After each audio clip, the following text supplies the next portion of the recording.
have a special way of welcoming our newly installed president to the podium.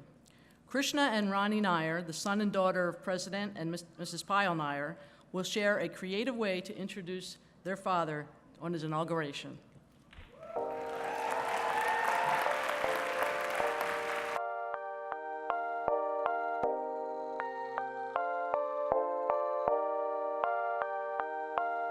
Arcadia, Glenside is where I'm at now. Pops will take the rain and never back down. 1853 to 2018. 22nd press, so we know how the family. Arcadia, Glenside is where I'm at now. Pops will take the rain and never back down. 1853 to 2018. 22nd press, so we know how the family. Time to take over from the castle up at top. Redefining what it means to be a brown boy every stop. Good afternoon. The song you just heard was made by my brother, Krishna. He wanted me to tell you that you can buy his new album on iTunes.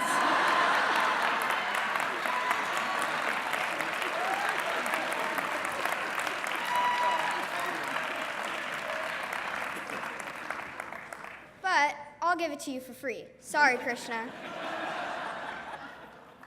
He made the song in honor of my dad in Arcadia. But as usual, the younger sibling is going to do all the heavy lifting today. Before I begin the formal introduction of the 22nd president of Arcadia University, aka Dad, you should know that for many years I've endured great pain listening to hundreds of speeches made by my father. What was especially painful, though, was that my father included what he thought were cute stories about me in many of his speeches. So I'm excited to have the opportunity to celebrate my father today. Dad, since you love letter writing, I'll put this in a form of a letter to you for prosperity and perpetual embarrassment. Dear Dad, honestly, it's hard to believe that you are the president of a university. Remember the time you fell on the steps and were proud that you didn't grab the handrail and instead saved your laptop? Maybe checking email on a laptop while walking down steps is a bad idea. Not very presidential. Remember the time you woke up your children as infants every hour as we were sleeping to make sure we were still breathing? Not very presidential. Remember the time you took me to a Taylor Swift concert and fell asleep during the very loud concert? Not very presidential. Remember the time you taught Krishna to play baseball with unique training methods? For example, instead of using a baseball, you used a BB gun with those tiny pellets to increase his swing speed. As you say, he was stronger for getting hit. Accidentally, right?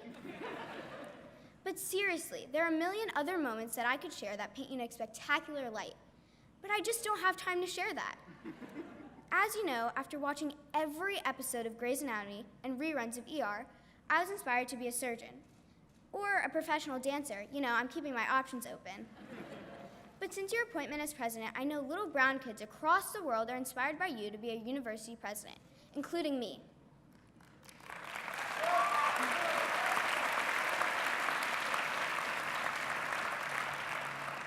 But the burning question is, how did a skinny little brown boy from Philadelphia, the son of immigrants, an Indian American from humble beginnings, have the opportunity to lead an American higher education institution? Simple. You're a phenomenal man and father.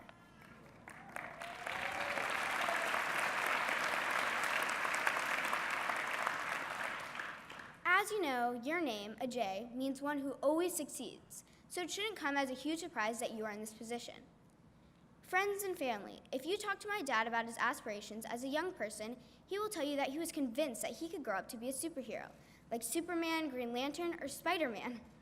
Well, Dad, you did it. You are my superhero and a superhero to so many others.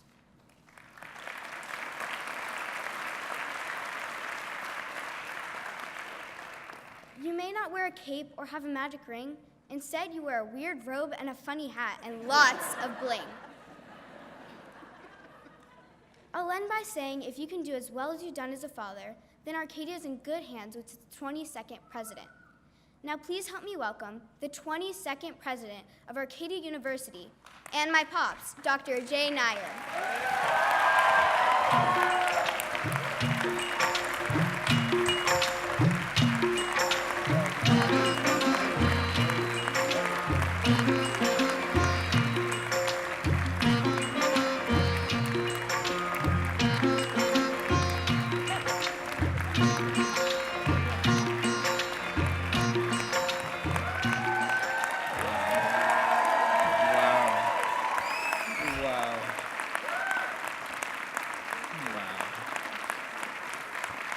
Thank you. Please be seated. Thank you. Thank you, Ronnie. Isn't she amazing? Wow. Let me just say, when I got my email address, presidentnair@arcadia.edu, I said, I'm official.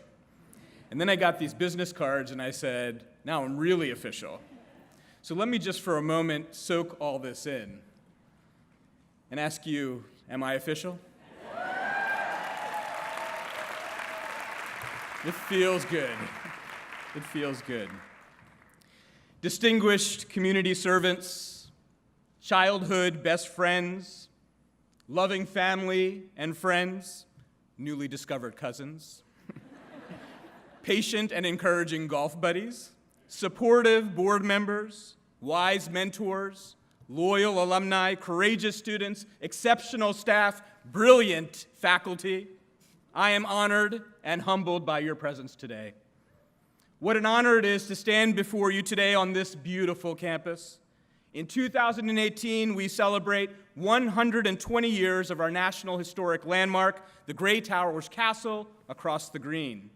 And while this castle and this gorgeous campus are certainly highlights of Arcadia, the people are what make this institution special, and I owe a debt of gratitude to our donors, our facility staff, and the committee of volunteers who put this program together. Please join me in a round of applause for all of them, please.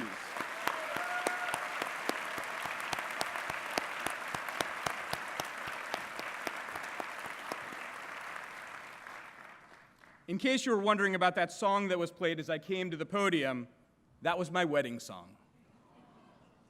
The song is relevant because the presidency is like a marriage between the president and the institution. In fact, many of my colleagues and friends first thought I was getting married based on the look and feel of the invitation. Let me just say, my wife wasn't pleased. Pyle, since we've got the making of a great wedding, let me take this opportunity to tell you how grateful I am for your love and for your support. You are my heart and soul, and I can't imagine life without you and our two beautiful and very challenging children. A presidency, however, is a special kind of marriage. My life is intricately intertwined with Arcadia, even after only a few months on the job. We have a special relationship, a commitment that is deep and profound. The university is my new, extended family that I hope to learn from and grow with for many, many years to come.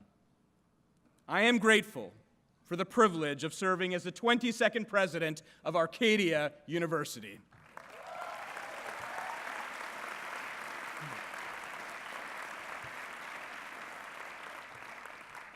I stand before you today as one of the first Indian Americans to lead a liberal arts institution in America.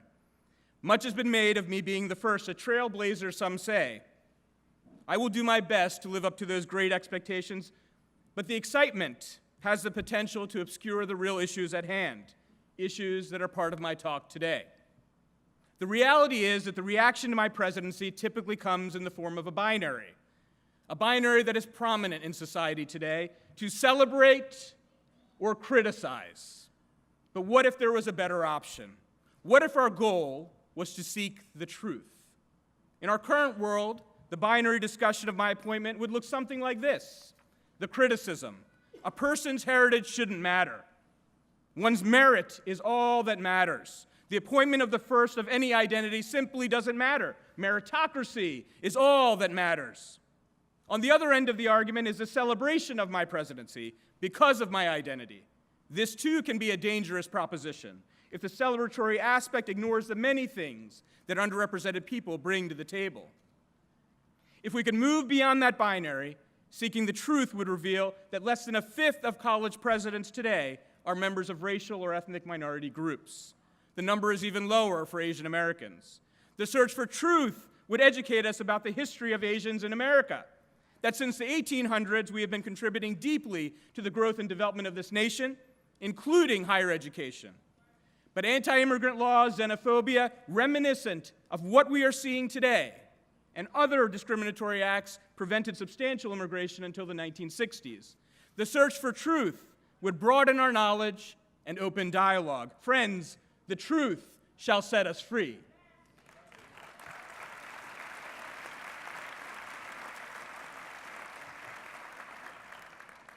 In the role of president, I am privileged to serve my community by working to transform the higher education landscape through truth, justice, and liberation. This is not a stretch for Arcadia University. We have a long history of a pioneering spirit.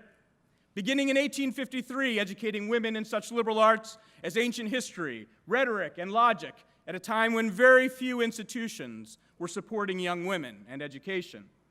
Our reputation in international education began when a professor and 17 undergraduate women experienced post-World War II Europe.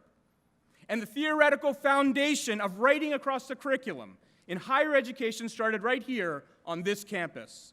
These pioneering moments now seem monumental, if not impossible, in our current climate. The work in higher education today is not like it once was. The work of being a university president, some would say, is now an impossible job. A colleague of mine from Johns Hopkins contacted me a few days after my appointment and said, "Ajay, why in the world would you take a job as a president?" Now, I thought he would provide me with an insightful examination of the challenging politics ahead of me. Instead, he said, "You're just inviting more people to mispronounce your name." I wish that was the only challenge. But why is it so difficult and challenging to work in higher education today? Isn't higher education the idyllic place where faculty, staff, and alumni and community members can dream about the possibilities and go after those dreams with strength and conviction? An idyllic place to be, by the way, is the Greek definition of Arcadia. Unfortunately, darkness abounds, and newspaper headlines are ominous.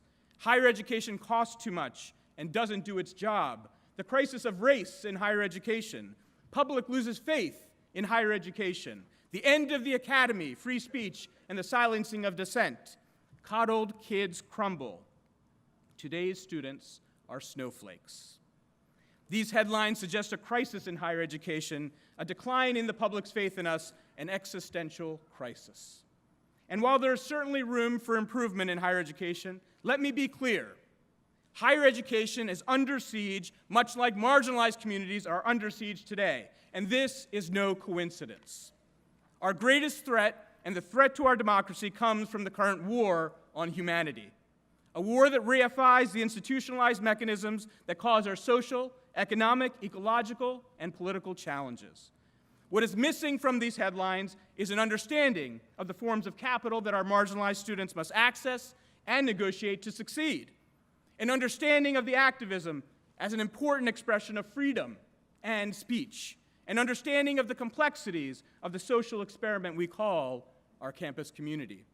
An understanding that when we ask our students to be resilient, we are asking them to stand tall only to get beat down again and again by cowardly acts of racism, sexism, and other forms of violence. The truth shall set us free.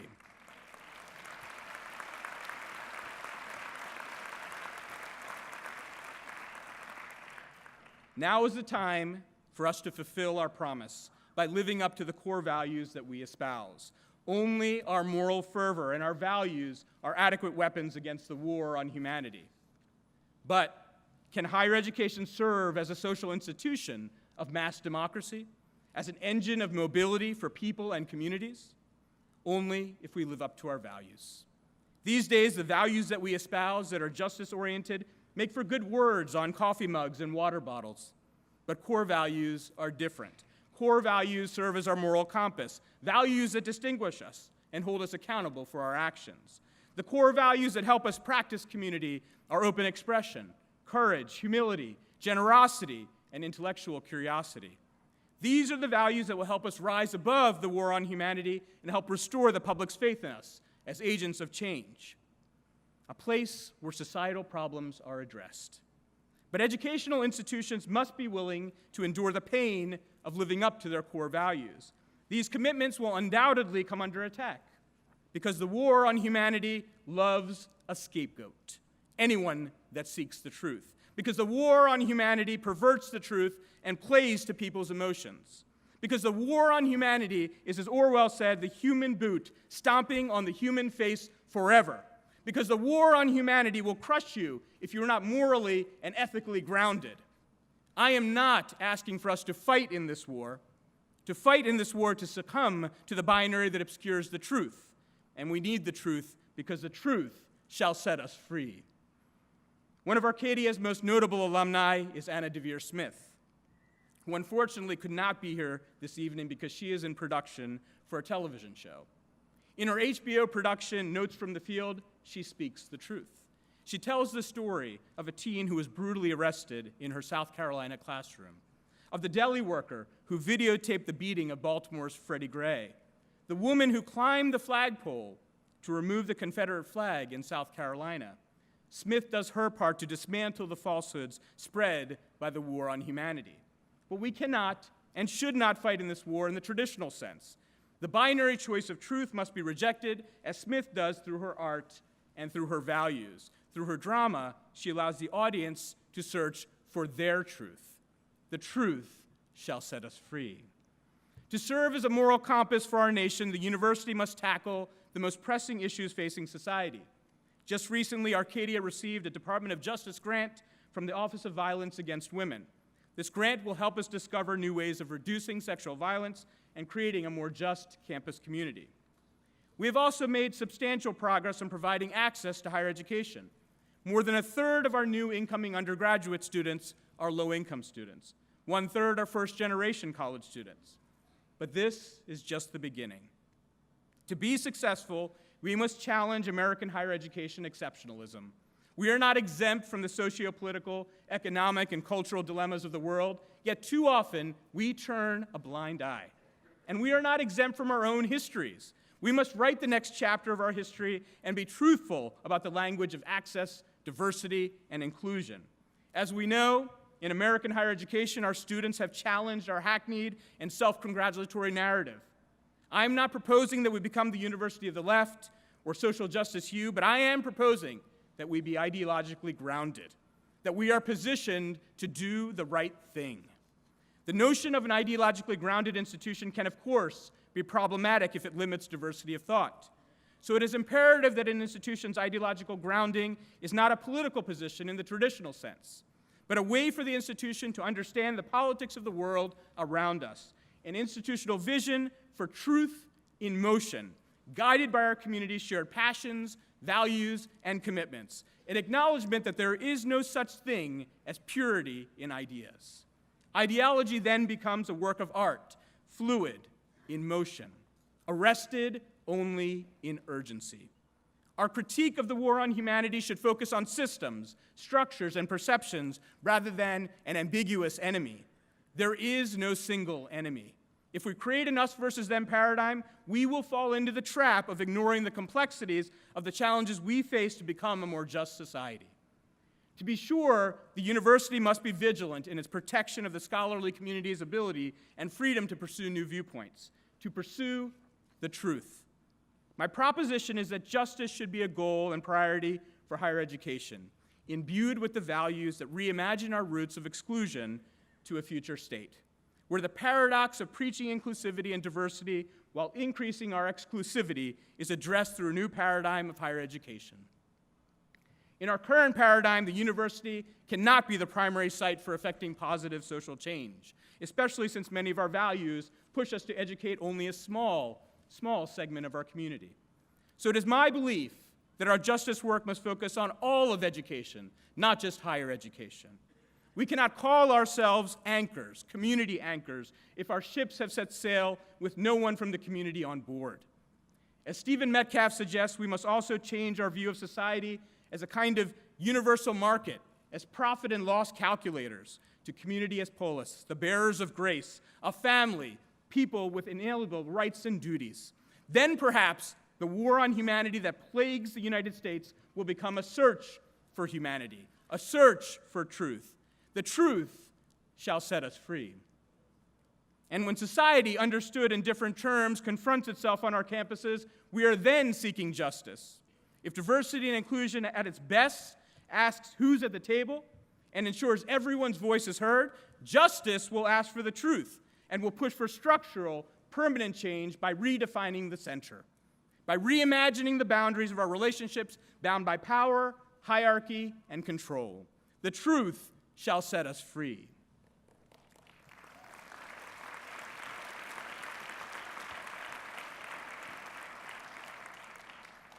Justice, then, is the wholeness, the rightness, the wellness of people and their communities. As we know, our communities are fractured. The rhetoric of diversity and inclusion have obscured the harsh reality of those anchored in despair. In the context of higher education, access is still out of reach for far too many. Our educational community is a tool to address these global issues. We are training the next generation of change agents. Our faculty are solving serious problems and searching for the truth. In this way, justice is served when people find value in the work they do and can flourish in society. This is the future of Arcadia, and I hope the future of higher education. The truth shall set us free. An important part of justice is understanding how to live. Too many of us dismiss our personal needs, especially in regards to how to live and cope in a world filled with oppression. We need to be free from our own self-imposed prison, and to do so, we need each other.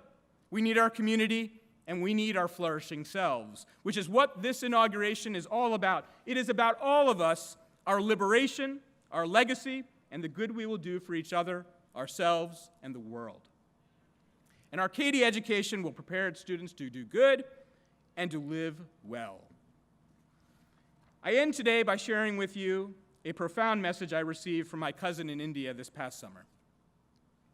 When my cousin learned about my appointment as president, he wrote, "Heartiest congratulations to Ajay. Like the Greek god Pan, who returns to his homeland, Arcadia, so also Ajay returns to Philadelphia. May God be with him in all of his endeavors."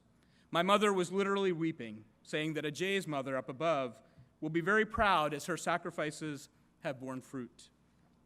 Although her words in no measure reduce the impact of any person connected to Ajay's successes or belittles any efforts, including his own, a generation who makes grand efforts for their children is coming to an end in this hedonistic world of today. Ajay will repay his societal obligations.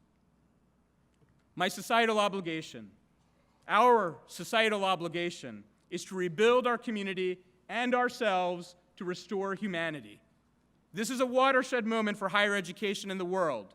We have a unique opportunity to reimagine our work on justice, to learn from our history and move beyond it by redefining our role as institutions of learning. This is a moment that affords us a chance to respond with sincere compassion and true justice, to finally transform into reality the vision of our campus communities as caring and diverse centers of learning, where all students are afforded equitable access to opportunities to grow and learn and contribute to the greater good. Now more than ever before, we need higher education's moral and intellectual leadership, not the leadership of coercion and hegemony that plagues our world today. We need leadership to inspire dynamic social movements of transformation. We need leaders that can promote new ideas and challenge old ways of operating. We need leaders that are committed to justice, leaders that can problem solve and think critically, leaders that are thoughtful and imaginative in their approach, and leaders that seek the truth. This is the kind of training that Arcadia will provide its students. This is the kind of struggle that we want our students to endure, a struggle of the heart and mind in search of truth. To struggle is the nature of memory, presentation, representation, imagination, and self-determination. To struggle is to seek liberation. To struggle is to put others first. To struggle is an awakening. To struggle is to find new ways of seeing and feeling. Our struggle has just begun, and we are about to embark on an amazing journey, a journey that will pave the way for others and change the landscape of higher education and the world around us forever. The truth shall set us free. Thank you all very much.